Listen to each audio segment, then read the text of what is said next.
Campuran tepung beras dan gula pasir bersama kelapa parut diaduk sampai merata dan langsung dicetak.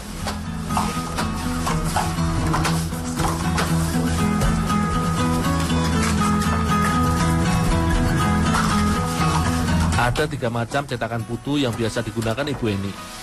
Cetakan kecil ukuran tutup botol sirup, cetakan sedang, hingga cetakan besar yang berbentuk bunga. Sebelum dicetak, adonan di dalam cetakan harus dipadatkan agar adonan tidak hancur saat diletakkan dalam loyang.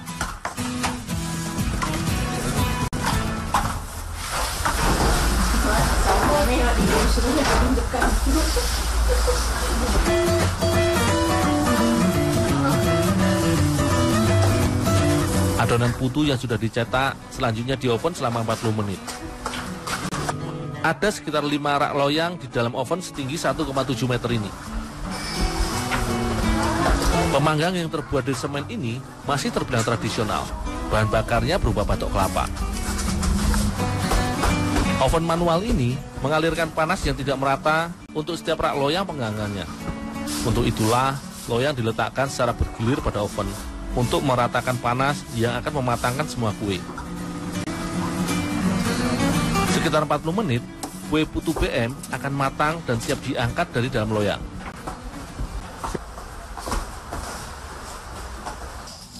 Kue diangkat dari loyang dan diletakkan dalam tatakan untuk didinginkan agar siap untuk dikemas. Setiap kue putu balingka dikemas dalam plastik-plastik kecil dan dipak dalam ukuran yang lebih besar. Harga jualnya cukup murah. Untuk satu pak yang berisi 8 kue putu balingka dijual dengan harga Rp4.000 sampai Rp10.000, tergantung ukuran kuenya. Rasa gurih kelapa berpadu dengan tepung ketan dan gula sangat cocok untuk dinikmati bersama minuman hangat.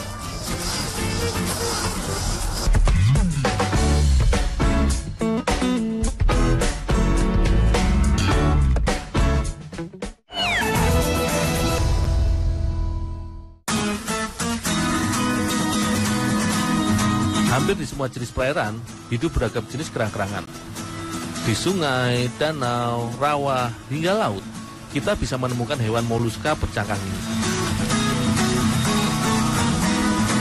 Beberapa jenis kerang dapat diolah menjadi masakan yang lezat sebagai sumber protein hewani masyarakat. Sungai di Nagari Lubuak Basuang, Kabupaten Agam ini merupakan salah satu tempat yang biasa dijadikan lokasi untuk mendapatkan hewan lunak yang biasa disebut lokan. Aku tinggal menyisir sungai dan mencari dengan teliti di sela-sela batu tempat lokan biasa ditemukan.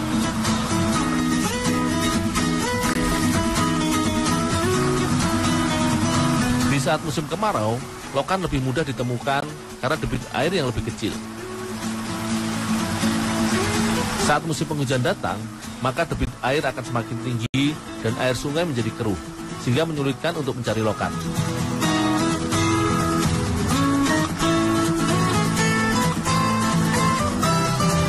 Lokan adalah jenis kerang yang bergizi tinggi.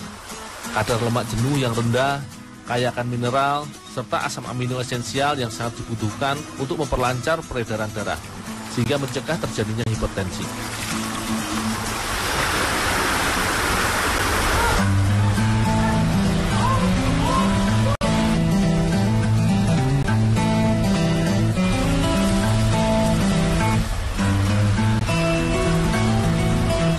Beragam masakan bisa dibuat dengan bahan baku lokan seperti ini. Salah satunya rendang. Perebusan dilakukan untuk mempermudah mengeluarkan daging lokan dari dalam cangkangnya. Menggunakan air mendidih, lokan direbus hingga matang dan cangkangnya akan terbuka dengan sendirinya. Tidak ada ukuran waktu lamanya proses perebusan. Jika cangkang lokan sudah terbuka, itu artinya lokan sudah matang.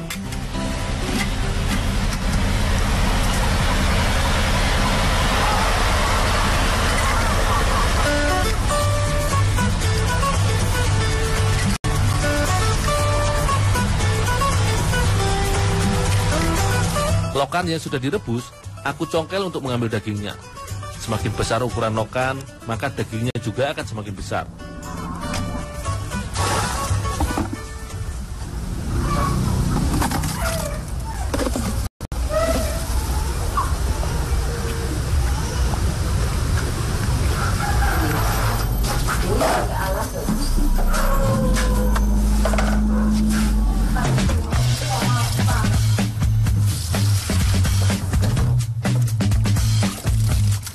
Daging lokan yang baru direbus harus dicuci terlebih dahulu untuk mengeluarkan kotoran daging lokan, sehingga rasa rendang yang dihasilkan tidak pahit karena tercampur kotoran lokan.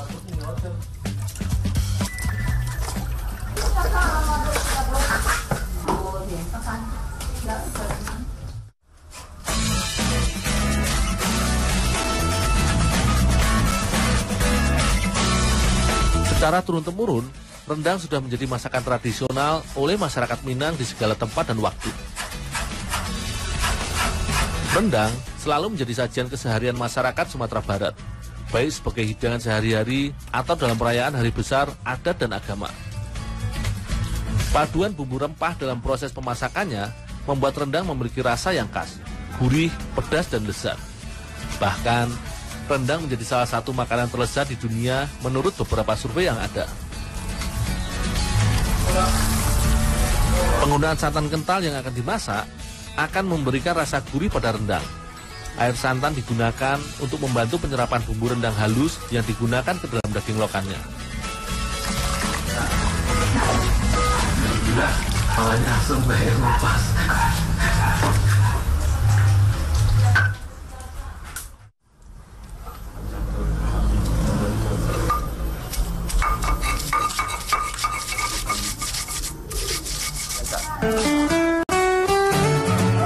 Bumbu rendang terdiri atas campuran rempah yang lengkap, mulai dari cabai, bawang, kunyit, pala, jahe, dan laos. Semua bahan ini digiling halus, sementara bumbu daun salam, daun kunyit, daun jeruk, cengkeh, dan serai dapat langsung dimasukkan ke dalam kuali masak.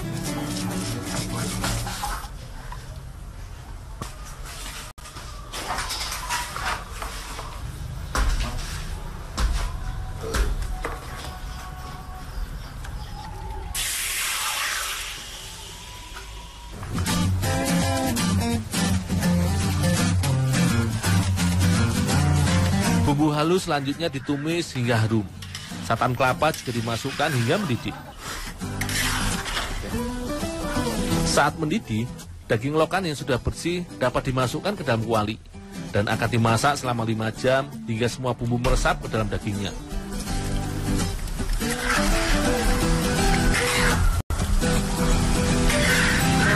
Rendang merupakan sebutan masakan yang harus dimasak dengan waktu yang lama, sehingga semua masakan yang membutuhkan pemasakan yang lama dengan bumbu rempah khas disebut rendang oleh masyarakat Minang.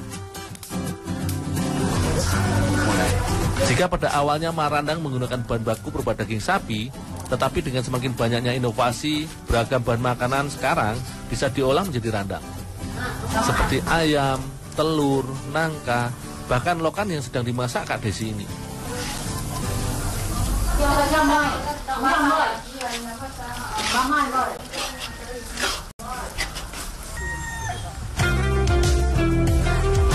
Tidak salah jika rendang disebut sebagai salah satu masakan terlezat di dunia.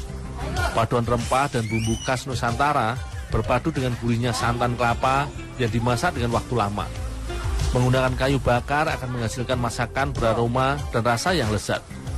Rasa rendang lokan yang unik serta memiliki kandungan kalori dan lemak serta mineral lainnya sangat baik untuk kesehatan tubuh kita.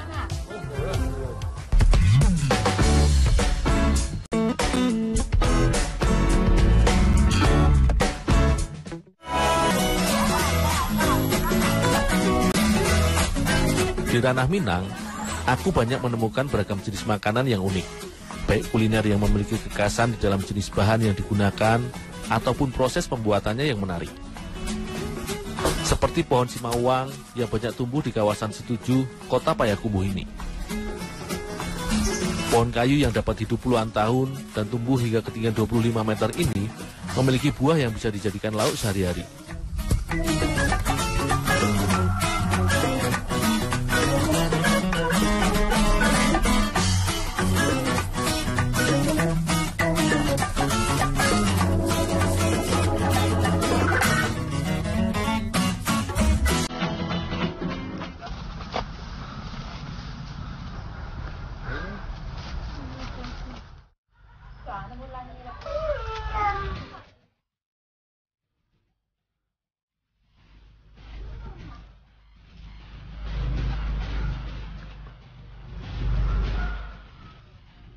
Buah berkulit tebal ini terdiri atas daging buah yang terbungkus cangkang keras. Biasanya yang digunakan adalah daging buah yang terdapat di bagian dalam dan terbungkus cangkangnya.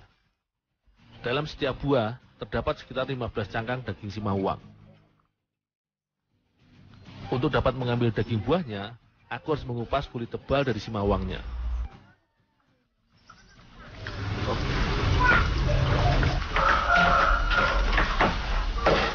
Setelah dikupas, aku juga masih harus merebus biji simawang yang berisi daging buahnya ini.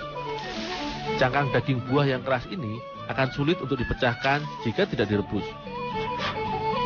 Pematangan awal ini juga akan mematangkan daging buah simawang serta membantu melunakkan cangkangnya yang keras.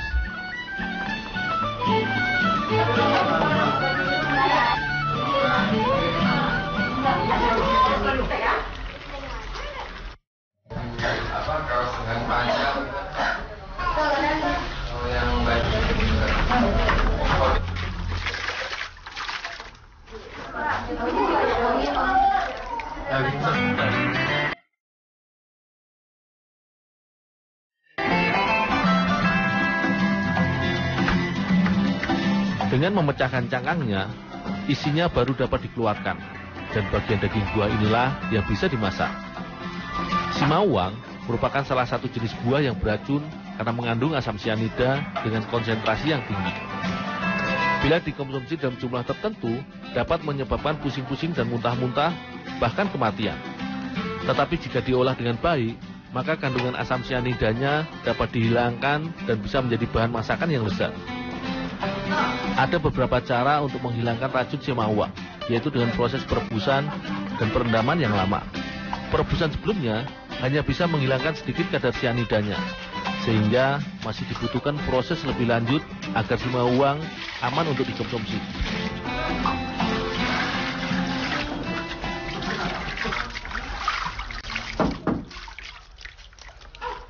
Selanjutnya, simawang akan direndam selama 3 hari dengan air rendaman yang diganti setiap 5 jam sekali. Air perendaman ini akan menghilangkan racunnya, sehingga aman untuk dikonsumsi. Sebetulnya, ada cara lebih baik untuk menghilangkan kadar sianida simawang, yaitu dengan cara merendam daging buah simawang pada air yang mengalir, seperti pada sungai kecil. Untungnya, di sini sudah ada buah simawang yang telah direndam selama 3 hari. Jadi sudah bisa diolah menjadi masakan khas Minang.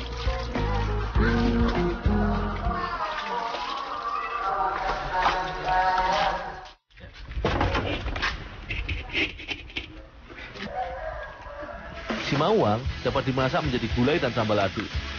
Bumbu gulai berupa santan kelapa dan rempah halus yang terdiri atas cabai dan bawang serta ditambah dengan daun kunyit dan daun jeruk sebagai pemberi aroma harum. Semua bumbu gulai dimasukkan ke dalam kuali yang berisi minyak goreng dan ditumis hingga harum. Santan ditambahkan serta dimasak sampai mendidih. Setelah mendidih, barulah masukkan simawang yang telah dibersihkan, kemudian tambahkan ikan teri dan telur sebagai pelengkapnya.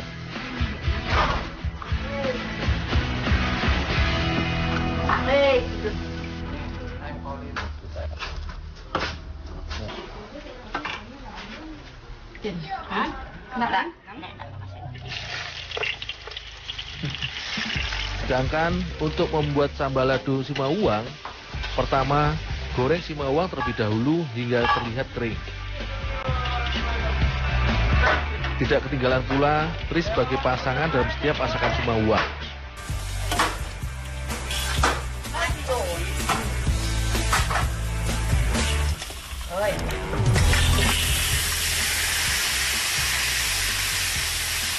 Usai diangkat, barulah menumis bumbu hingga terlihat setengah matang.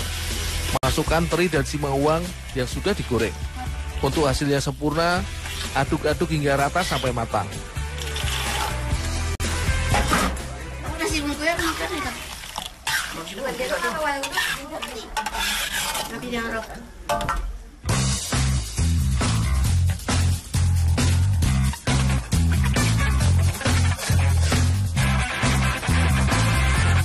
Gulai simawang terasa empuk dengan bumbu kuah yang sangat khas. Sementara sambal simawang terasa gurih mirip dengan rasa paru goreng. Dengan pengolahan yang tepat, simawang yang beracun dapat dijadikan masakan yang lezat. Ini bisa menjadi alternatif bahan makanan yang dipilih sebagai variasi masakan sehari-hari.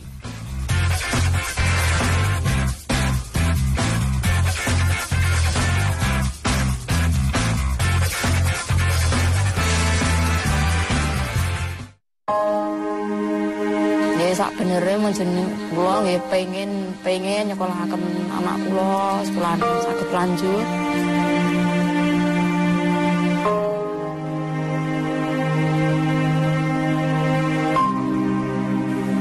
Aku pengen somben ibuku urip enak